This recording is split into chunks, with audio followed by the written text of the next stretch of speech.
instructors here, you'll improve your generation rate much faster sparring with a real partner. How much do you charge for a month of membership? We have a variety of different plans, and we're actually running a discount right now. Just 75 lucrum or $250 for your first month if you sign up for our most popular package. But I think for a driven mother like you, it can easily pay for itself in just a few months. Imagine if your ether score gets improved and that leads to a promotion at work. You're sitting at a generation rate of maybe 35,000 lucrum? It's rude to ask such things. But from the way the woman looked away, Rick could tell that she was flattered. In fact, he estimated her lucrum generation rate to be roughly 27,000 lucrum. Having worked in this job since he was in high school, he thought he was pretty good at analyzing even suppressed lucrum, at least for the lower ranks. It was usually a safe bet to flatter potential customers by overestimating their strength, though he held back on buttering her up since she seemed especially skeptical. Eventually, he got her inside and signing a contract. Rick kept his smile on his face the entire time, even when she ended up scheduling her lessons with Danny instead of him. He still got credit for bringing in a new customer, which had been the entire point. Once she was gone, Jimmy sat back and grunted. Rick's boss was a middle-aged man, holding back his receding hairline with lucrum, but unable to hide the fact that his warrior's body was getting flabbier. Not that it really mattered, given his lucrum generation rate was far above average. The older man scratched his stomach and scrabbled in the compartments beneath the counter. "Suppose you'll be wanting your bonus right away." "If possible, sir." Rick stayed right next to the counter and stared at him to make sure he wouldn't forget this time.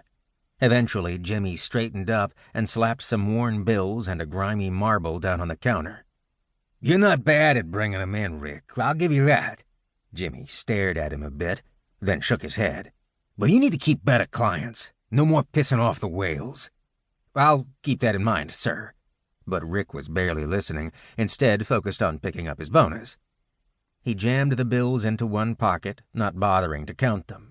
Though he needed money to support himself and his sister, no amount of money he'd likely see would make up for his low ether score. For that, he needed lucrum, which is why he focused on the marble. It was an ugly little sphere, but it contained a small amount of raw lucrum.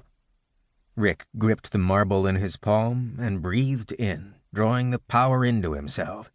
He always imagined it as electrified water, pooling above his head and then trickling down over the systems of power he'd built within his body. They might not be as powerful or complex as those of most warriors, or even a career worker like the new client, but they were thirsty for power. Since there were no new customers, Rick headed away from the entrance. He pulled out his cell phone and rubbed his finger over the built-in sensor, letting it analyze his aura. In the old days, warriors had given themselves mystical titles or measured their progress by colored belts, but the process had long ago been scientifically quantified. Already familiar with him, the app quickly produced the result he'd hoped for. Name, Rick Hunter. Ether tier, 19th. Ether score, 189. Lucrum generation, 15,000. Current lucrum, 1,037. He winced at the total. His bonus had been 50 lucrum, so before it, he would have been below 1,000. If he was rich, of course, his current numbers would have been near his generation rate. But given his life, that might as well be a dream.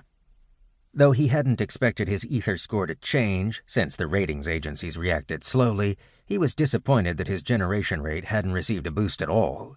The fact that the app displayed a round number suggested that it thought all of his efforts to work harder were nothing more than a rounding error.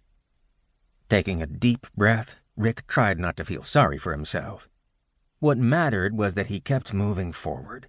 He wouldn't be working at the House of the Cosmic Fist forever, not if he worked hard enough. It might not be a true combat sect or a high-end job, but it let him train while supporting himself and his sister. That was more than many had. Before he could spend too much time thinking, the bell on the door rang again. He glanced up and saw that it was Darren, one of their regulars. Actually one of Henry's regulars, but Henry hadn't shown up when his shift was supposed to start. It looked like Darren was realizing that as well. Though he was middle-aged, Darren didn't look it, with a tall and muscular body. As far as Rick knew, his generation...